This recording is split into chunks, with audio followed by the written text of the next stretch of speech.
Segundo a Associação Brasileira de Transtorno Bipolar, de 30% a 50% dos pacientes com diagnóstico de transtorno bipolar tentam o suicídio. Quando a gente vai pensar num paciente que tem transtorno bipolar, que tem esse diagnóstico, o que a gente percebe muito é que há uma relação mortífera, tanto na mania quanto na depressão, com o outro. Então, o que a gente percebe na mania é que é uma superação de tudo que possivelmente foi perdido para ele. Não há mais sentimento de falta, ele está totalmente preenchido. A euforia dá essa sensação de que ele pode tudo, que ele dá conta de tudo e o quanto por conta disso ele geralmente se coloca em situações de risco que podem sim levar também ao ato suicida. Na depressão há uma ruptura no sentido da relação mesmo com o próprio eu. Eu sou nada, eu não tenho nada, eu não sirvo para nada e muitas vezes esse sentimento de vazio, de inutilidade leva também a posições ou a atos extremos como o suicídio. O suicídio, ele é um ato muito complexo e multifatorial.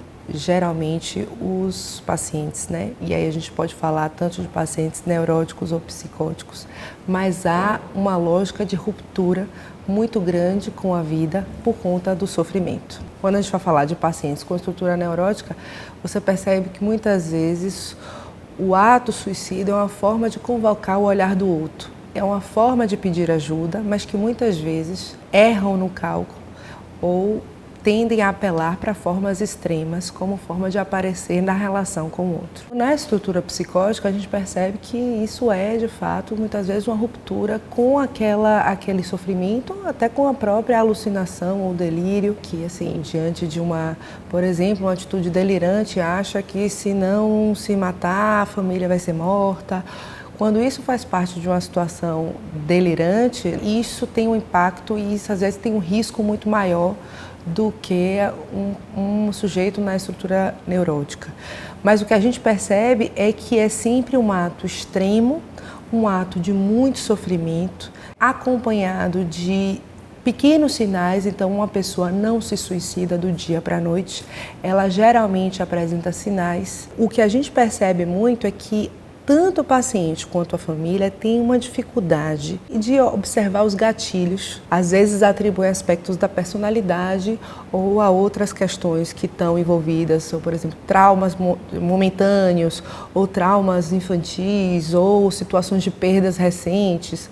Mas a gente sempre começa orientando a família e o sujeito de que quando ele começa a não dar conta de coisas que comumente ele dava, isso é um sinal que ele precisa buscar ajuda. Então, assim, muitas vezes eles começam geralmente com perda de sono, com a dificuldade de produzir, seja pelo trabalho, seja em casa, um isolamento, não só isolamento social, mas afetivo, ele se torna ou mais embotado ou mais expansivo na euforia. Então, são sempre comportamentos que destoam.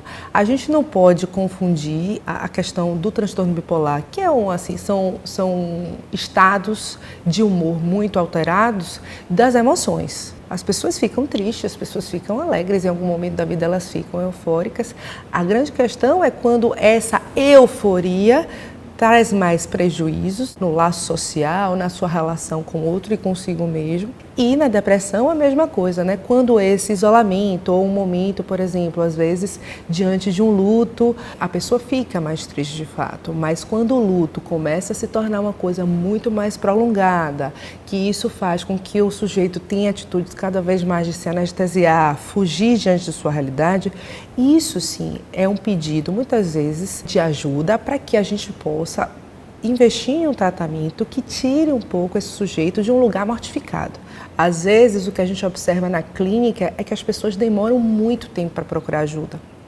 Então, passam anos em sofrimento e só diante de alguma atitude de muito impacto, na realidade ou na relação com a família, tendem a procurar ajuda. Então, a ajuda profissional é importante que se recorra antes que, de alguma forma, esse próprio diagnóstico vá se cronificando, e não só o diagnóstico, mas o sujeito vá se cronificando o seu olhar diante das próprias questões, de encontrar possíveis intervenções e soluções diante daquilo que o aflige. É importante a gente falar sobre esse assunto porque a gente tem dados reconhecidos do quanto o transtorno bipolar hoje é o diagnóstico que mais está atrelado a atos suicidas. Por conta disso, o tratamento, muitas vezes de forma precoce, se a gente consegue orientar a família, orientar o sujeito de que há a possibilidade de conviver com suas frustrações subjetivas, porque estamos falando disso também, de quanto a dificuldade de lidar com a frustração às vezes vai por caminhos tão diversos. Então, o quanto saber lidar a partir de um tratamento pode mudar a perspectiva da sua relação com a vida.